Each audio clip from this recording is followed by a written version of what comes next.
There's only four numbers, 1, 2, 3, 4 numbers, that if you tell me the answer to those numbers, I can predict your revenue ceiling, what's called the wall, to the day. Isn't that wild? If you have a subscription business and you tell me these four numbers, I will tell you how far into the future you will hit your ceiling, where you won't grow anymore.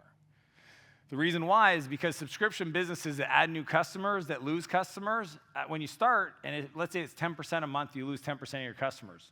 Okay, if you have 10 customers, how many is that? Not a big deal. So if you're adding 10 customers a month, you're not going to feel anything. Most people wouldn't even notice. But if you're adding 100 customers a month and you're losing 10%, how many customers is that?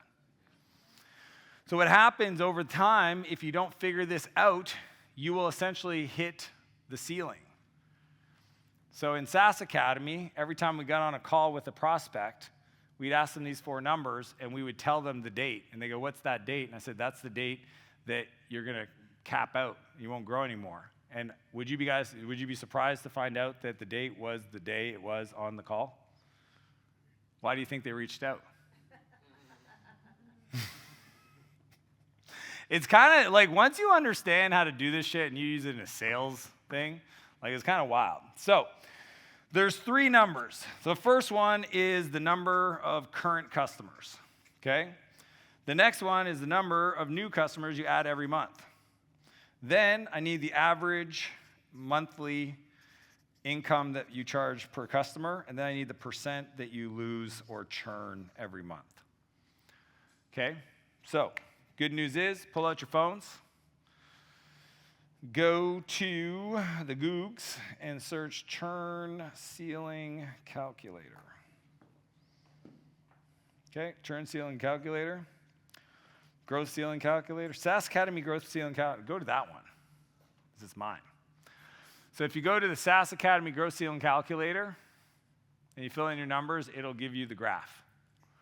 And what's cool is the graph will give you the date where you essentially ceiling out. Okay? Now, the reason why this is interesting is because what you don't see typically in a revenue curve is the amount of lost revenue. And I love looking at this.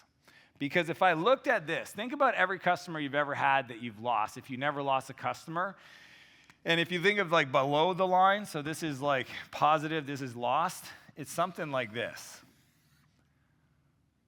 So what I always find fascinating is the opportunity, if I was better about what I'm going to teach you how to fix, is taking this and stacking it on top.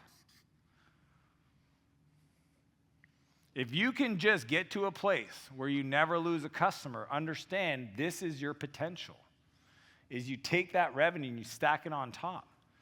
Some of you guys have never actually sat down and said, what would need to be true for me to never lose a customer? Another little fun party trick that I play with founders is I go, do you know what your lifetime value of a customer is? And they're like, no. And I'm like, well, it's essentially the monthly amount that you charge divided by your churn percentage. So if I charge $200 a month and I lose 10% of my customers every month, so I divide 200 by 10%, my number's 2,000. That's how much my customer's worth to me. I'm going to just walk you through it again. What do I charge on average per month? Let's say I'm a gym and I charge $50 a month and I lose 5% a month. I divide 5% by 50 by 5%, and I go 0.05, and a customer is worth $1,000 to me. Remember we talked about lifetime value? So it's like, how much are you willing to pay to get a customer? I don't know, I'll give you $200 for a $1,000 customer. How many trades of those would you make? As many as you can get. So now you can tell your marketing team, hey, I'm willing to pay $200. Now, the CAC payback will take you 4 months because $200 to get the customer takes you 4 months to get it paid back. But at least you know what the value of a customer is. Once you understand that you have these things called cohorts, okay? So they're like vintages. So you have let's say a 2019 cohort. So what you do is you take the 2019, the 2020, the 2021, and you figure out of the people that started buying with you in 2019, how much money on average have they spent since then? And then you take everybody that bought from you first time in 2020, how much have they spent since then? And then 2021. So what you'll have, hopefully, if your business gets better, is the average spend per customer, per cohort, gets better over time. When I understood cohort analysis, because in software, think about it. If you signed up for Facebook 17 years ago, do you think the experience that you signed up is a little different than 2025 Facebook? Yeah. So what Facebook wants to do in every software company, Slack, Dropbox, et cetera, is that they want to know that the 2019 cohort over time, the newer cohorts are worth more because I invested in a better product.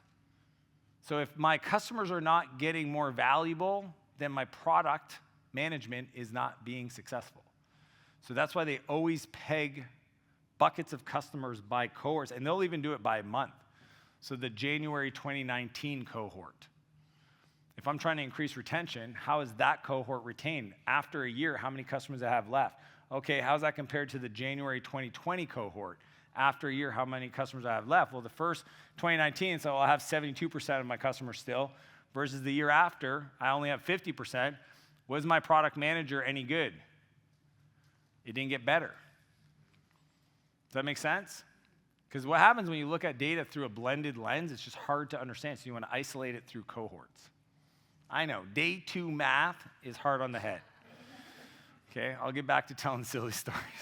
Real quick, you've made it to the end. Let me tell you what I know about you. You're not somebody that's looking to do shelf help. You're not somebody that's just doom scrolling on social media. You're here because you want to build a real business, and you're sick and tired of not getting the real insights to grow inside your business. So I want to help you avoid all the pain trying to figure this out the hard way like I did it. That's why I put together everything I've ever learned into the Scale Workbook. It's the internal document that I use with every founder I work with that turns a chaotic business into a money-making machine. And teaching you all of this without burning more hours. It's totally free. The link is in the description, or you can just scan the QR code on the screen because I'm here to help you build your empire.